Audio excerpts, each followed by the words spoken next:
হয় জুলাই হত্যার বিচার করুন, না হয় চলে যাওয়ার রাস্তা ঠিক করুন। বিএনপির প্রতি এমন হুঁশিয়ারি উচ্চারণ করেছেন জামায়াতে ইসলামের আমির ও সংসদে বিরোধী দলের নেতা ডাক্তার শফিকুর রহমান। একই অনুষ্ঠানে এনসিপির আহ্বায়ক নাহিদ ইসলাম বলেছেন, সংস্কার বাস্তবায়নে ব্যর্থ হওয়ায় বিএনপি এখন জনতার কাঠগড়ায় দাঁড়িয়েছে। কার্যক্রম নিষিদ্ধ আওয়ামী লীগের প্রতিষ্ঠাবার্ষিকীতে জুলাই হত্যাকাণ্ডের বিচারের দাবিতে রাজধানীতে 11 দলের বিক্ষোভ সমাবেশে এসব কথা বলা হয়।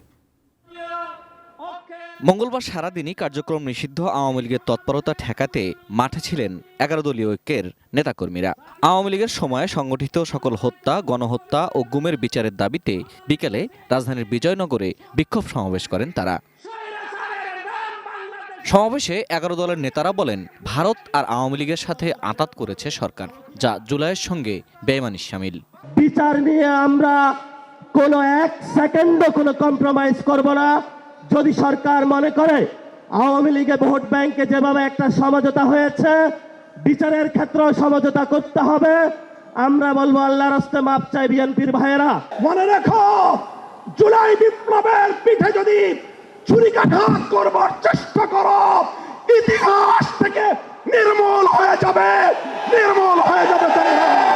আন্তর্জাতিক অপরাধ ট্রাইব্যুনাল জুলাই হত্যাকারীদের বিচার করতে ভয় পাচ্ছে অভিযোগ করে চিফ প্রসিকিউটরের পদত্যাগ দাবি করেন বিরোধী দলীয় চিফ হুইপ এবং জাতীয় নাগরিক পার্টি এনসিপির আহ্বায়ক নাহিদ ইসলাম।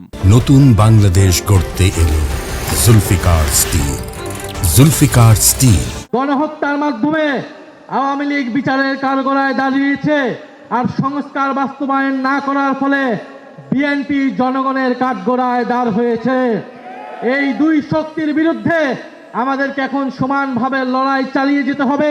যারা নতুন করে স্বপ্ন দেখছে আওয়ামী লীগকে রাজনীতিতে পুনর্বাসিত করার, তাদের পরিণতি আওয়ামী লীগের মতোই হবে। বিরোধী দলীয় নেতা ও জামাতের আমির ডাক্তার শফিকুর রহমান বলেন, বিএনপিও ফ্যাসিবাদের দিকেই এগিয়ে যাচ্ছে।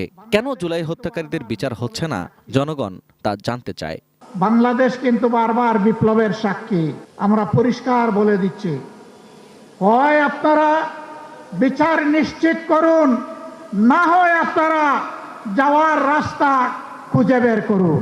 জামাতের আমির বলেন, নতুন ফ্যাসিবাদকে নির্মূল করতে প্রয়োজনে আরও একটি বিপ্লব হবে। এই ফ্যাসিবাদের ভাইরাস, চাঁদাবাজির ভাইরাস, দুর্নীতির ভাইরাস, দলীয় শাসনের ভাইরাস, এই সকল ভাইরাস মুক্ত করার জন্য আরেকটি বিপ্লব অনিবার্য হয়ে উঠেছে।